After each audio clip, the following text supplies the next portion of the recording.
কেন নামাজ পড়বো? কারণ পরকালীন স্বার্থ আছে। কেন রোজা রাখবো? পরকালীন স্বার্থ আছে। কেন আমি হালাল বিয়ে করব, হারাম জেনায় যাব না? পরকালের স্বার্থ আছে।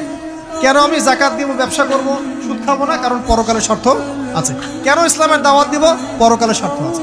কেন হাদিস প্রচার করব? কারণ পরকালের স্বার্থ আছে। ইসলামের জন্য সবর করব কেন? পরকালের স্বার্থ আছে।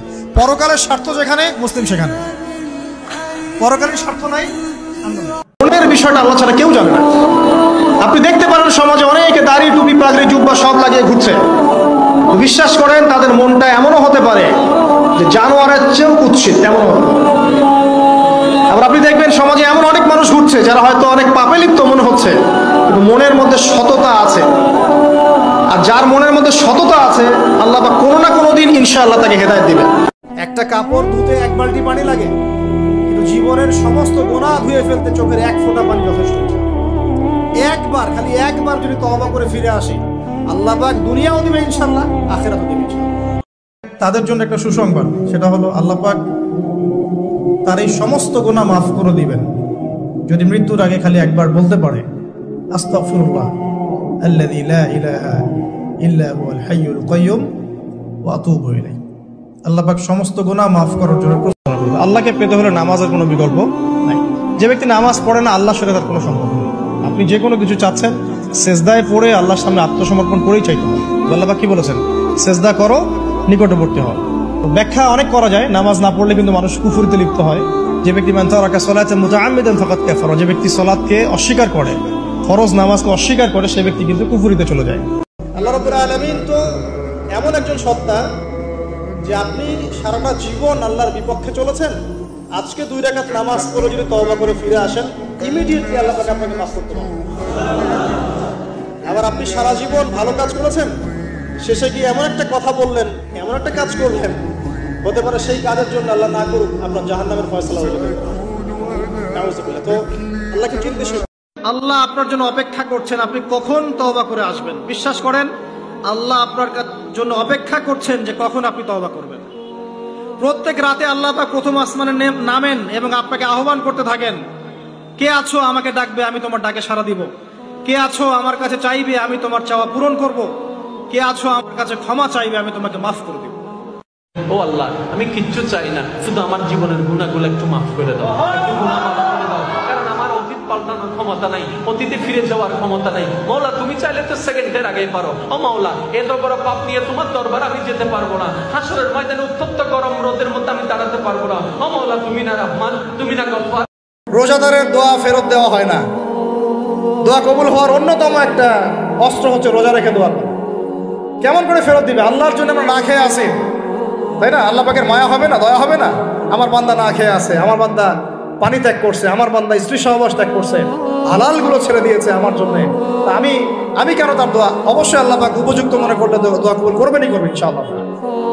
নামাজের সেজদায় যখন আপনার মাথা আপনার সবচেয়ে উঁচু জায়গাটা সবচেয়ে নিচু জায়গায় লাগিয়েছেন, আল্লাহর সামনে নত করেছেন, এই সেজদায় তাসবিহ পাঠ করেন সুবহান রাব্বিয়াল আ'লা, অথবা সুবহানাকা আল্লাহুম্মা রাব্বানা ওয়া বিহামদিকা আল্লাহুম্মা ইগফিরলি, অথবা সুবহুন কুদ্দুসুন রাব্বুল মালাইকাতি ওয়ার রূহ পাঠ করেন। করার পর দোয়া করেন। সেজদায় যে দোয়াই করবেন ইনশাআল্লাহ কবুল হয়ে যাবে। সেজদায় যে দোয়াই করবেন ইনশাআল্লাহ কবুল হয়ে যাবে। বলেন সুবহানাল্লাহ। ইফতারের শুরুতে বিসমিল্লাহ বলে ইফতার শুরু করতে হবে। ইফতার করা শেষ, এরপরে দোয়া পড়তে হবে। আমরা অনেকে ইফতারের আগে দোয়া পড়ি, এই ইফতার দোয়াটা পড়তে হয় ইফতারের পরে। দোয়াটা হলো যাহাবাজ জামা ওয়াবতাল্লাতিল উরুক ওয়া সাবাতাল আজরু ইনশাআল্লাহ। এটা হলো দোয়া। যাহাবাজ জামা মানে হলো আমার পিপাসা দূর হয়ে গেল। ওয়াবতাল্লাতিল উরুক, আমি ইফতার করার মাধ্যমে প্রশান্ত হয়েছে, আমার শিরা উপশিরাগুলো সবগুলো সিক্ত হয়েছে। ওয়া সাবাতাল আজরু ইনশাআল্লাহ, এবং এই রোজার বিনিময় আল্লাহর কাছে সাব্যস্ত হলো ইনশাআল্লাহ। এই দোয়া পাঠ করা সুন্নাহ। তাহলে ইফতারের পর আমরা এই দোয়া পড়ব। মানুষের সাথে কম মিশেন রমজান মাসে। যত বেশি মানুষের সাথে মিশবেন, তত বেশি গীবত তোহমত করতে হবে, তত বেশি অন্যের সমালোচনা লিখতে হবে। আলাইকুম আনফুসাকুম ভুলে যাবেন, মানুষকে নিয়ে ব্যস্ত হয়ে থাকবেন, এবং অন্তরের নূর নষ্ট হয়ে যাবে। মানুষের সাথে জড়িত পাপ কাঁধে চলে আসবে। কম মিশেন আল্লাহর ওয়াস্তে। রমজান মাসে কম মিশেন, কম বাজারে যান, বাজারে যায়েন না, গেলে দ্রুত চলে আসেন। আমরা বেশিরভাগ মানুষ রমজান মাসে ফজরের নামাজ পড়ে এসে ঘুম দেই। আপনার যদি রাতে ঘুম না পুরে আবার দিনে ডিউটি থাকে, ঘুম একটু যদি যাওয়াই লাগে, তো ফজরের পর পর ঘুমাবেন না। আলহামদুলিল্লাহ আমাদের বাসায় আমরা এটার প্র্যাকটিসটা প্রতি বছর খুব হার্ডলি করার চেষ্টা করি। ফজরের পর পর কোনো ঘুম নেই, ফজরের পর একটু কোরআন তেলাওয়াত করেন। প্রথম প্রথম চোখ ভেঙে আসবে, কারণ আপনি ভোর রাতে উঠছেন, অভ্যাস নাই, তো যাতে চোখে ঘুম না আসে সেজন্য নানান বুদ্ধি বাইর করেন, করে ঘুম দূর করেন, একটু উঠবস করেন। ওই টাইমে বসে ফজরের পরে আপনি তেলাওয়াত করেন, জিকির আজকার করেন, সকাল সন্ধ্যার দোয়াগুলো পড়েন, একটু দোয়া করেন, রমজানের কিছু আমল করেন। এশাকের নামাজের ওয়াক্ত হয়ে গেছে, 2 রাকাত নামাজ পড়ে এরপর আপনি পারলে দরকার হলে শুয়ে যান, কিন্তু ফজরের পর পর শুয়ে যাবেন না, এটা একটা ভুল। কারণ নবী করিম সাল্লাল্লাহু আলাইহি সাল্লাম সকালের এই সময়টার জন্য দোয়া করেছেন, আল্লাহুম্মা বারিক লি উম্মতি ফি বুকুরিহা, আল্লাহ আমার উম্মত জন্য সকালের সময়টাতে বরকত দান করুন, আর ওই সময় আপনি ঘুমায় থাকছেন। তো রমজান মাসে আমরা এটা একটা ভুল করি, এটা আমরা করব না যত সম্ভব। দুনিয়া খুব খারাপ জিনিস, মানুষ মানুষের অবস্থানকে মূল্যায়ন করে, মানুষ মানুষের অবস্থানকেই মূল্যায়ন করে, কিন্তু আল্লাহ রাব্বুল আলামিন আপনাকে সর্বাবস্থায় ভালোবাসেন। আলহামদুলিল্লাহ, এই যে আমরা এখন অনেক পাপ করছি না, আল্লাহকে আমাদেরকে আযাব দিয়ে ধ্বংস করে দিয়েছেন। আল্লাহ পাক এখনো আমাদেরকে ভালোবাসেন, রহম করেন, অপেক্ষায় আল্লাহ পাক অপেক্ষা করছেন কখন তওবা করবে, আমি তওবা কবুল করব।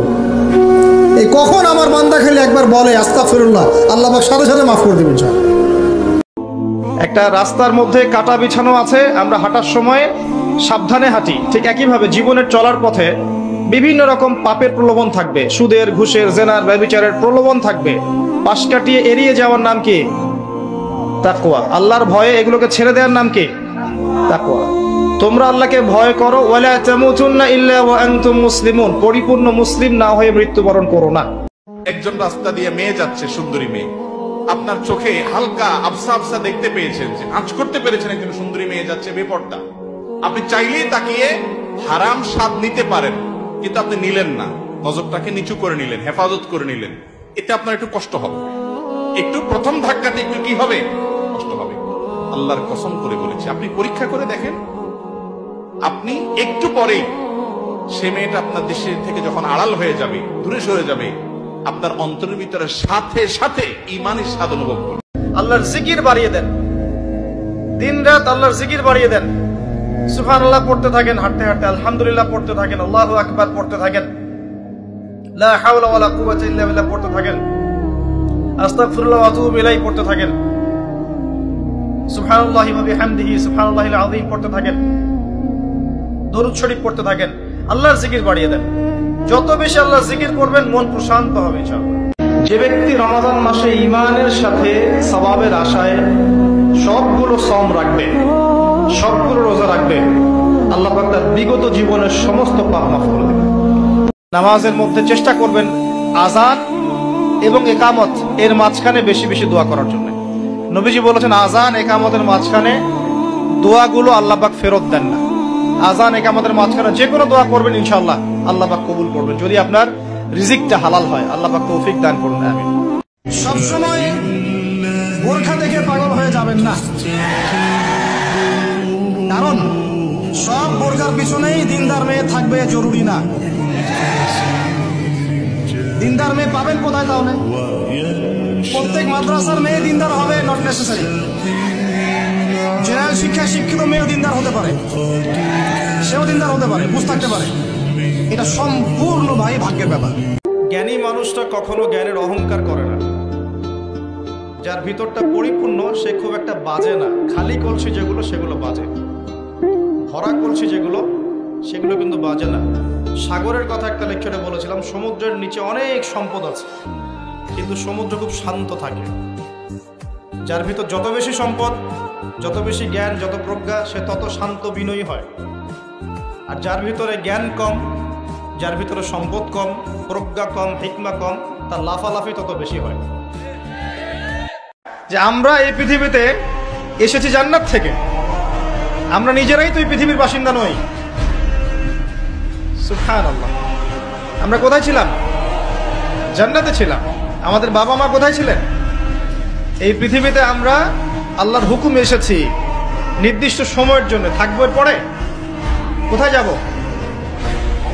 কোথায় যাব? জান্নাতে যাবো ইনশাআল্লাহ। ইনশাআল্লাহ তাআলা।